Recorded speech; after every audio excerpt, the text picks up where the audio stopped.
Di chapter sebelumnya, peluncuran roket kerajaan sains sudah dilakukan dan perlahan roket ini mulai terbang ke atas. Dan di cover chapter ini tertulis sekarang umat manusia kembali ke luar bumi.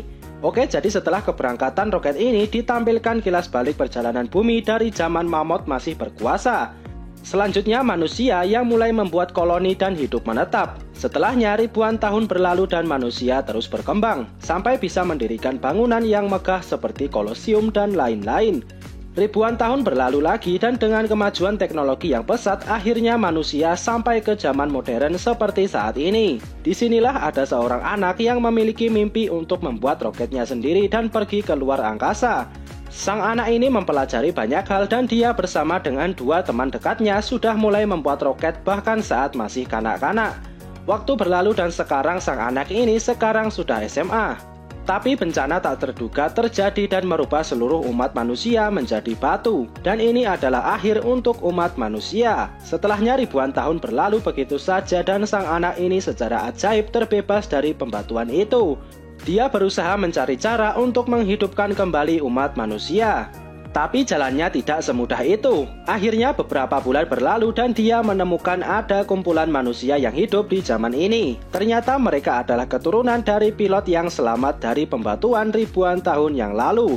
Mereka akhirnya bekerja sama membangun ulang peradaban dari nol. Sampai pada akhirnya mereka bisa membuat roket yang luar biasa di zaman batu ini. Ini adalah kisah dari protagonis kita, Senku Ishigami. Dia mempunyai ayah angkat bernama Byakuya Ishigami, dan Byakuya sudah meninggalkan banyak sekali harta karun untuk orang di masa depan.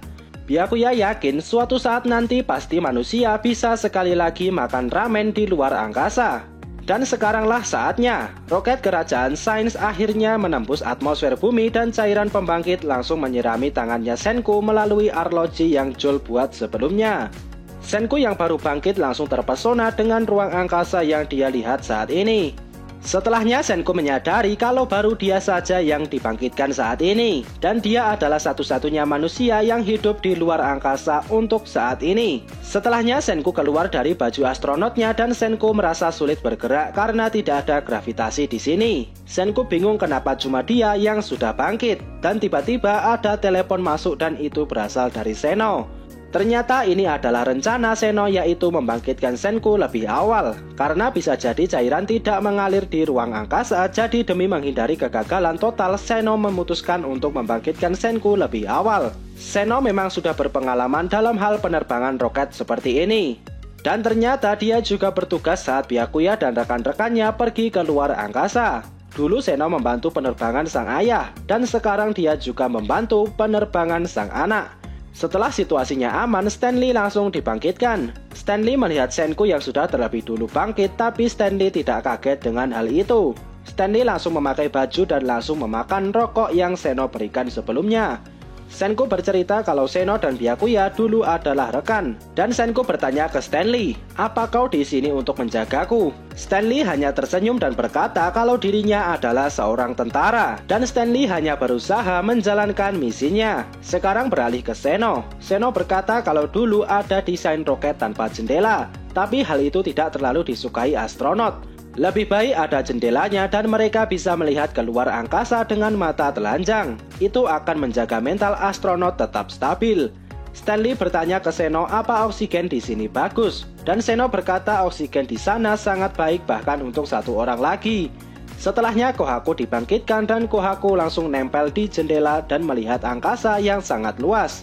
Kohaku merasa sangat bersemangat sampai dia hampir meneteskan air mata. Setelahnya Kohaku merasa aneh karena di sini tidak ada gravitasi dan Senku mengambil bekal makanan yang ada di dalam koper.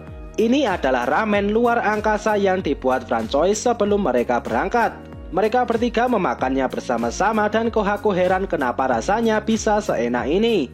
Senku merasa ini sangat mirip seperti stasiun luar angkasa ISS dari abad 21.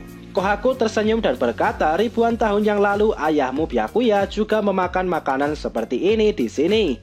Kohaku bertanya apa stasiun ruang angkasa itu masih ada di sini. Senku menjawab stasiun itu pasti sudah jatuh ke bumi dan menjadi bintang jatuh. Itu karena tidak ada yang mengendalikan stasiun itu dan itu pasti sudah terjadi ribuan tahun yang lalu. Sekarang setelah roket ini sudah cukup jauh meninggalkan bumi, mesin pendorongnya sudah mulai kehabisan energi dan sebentar lagi akan terlepas. Dan tak berselang lama, mesin itu mati dan melepaskan diri dari roket utama. Mesin itu kembali jatuh ke bumi dan sekarang adalah tugas Stanley untuk mengemudikan roket ini sampai ke bulan. Oke, itu tadi alur cerita dari manga Dr. Stone Chapter 224. Akhirnya roket ini sampai keluar angkasa tanpa ada masalah apapun. Dan di chapter selanjutnya mereka seharusnya sudah mendarat di bulan. Oke, sekian dulu video kali ini. Semoga videonya bermanfaat. Subscribe channel ini dan sampai jumpa di video selanjutnya.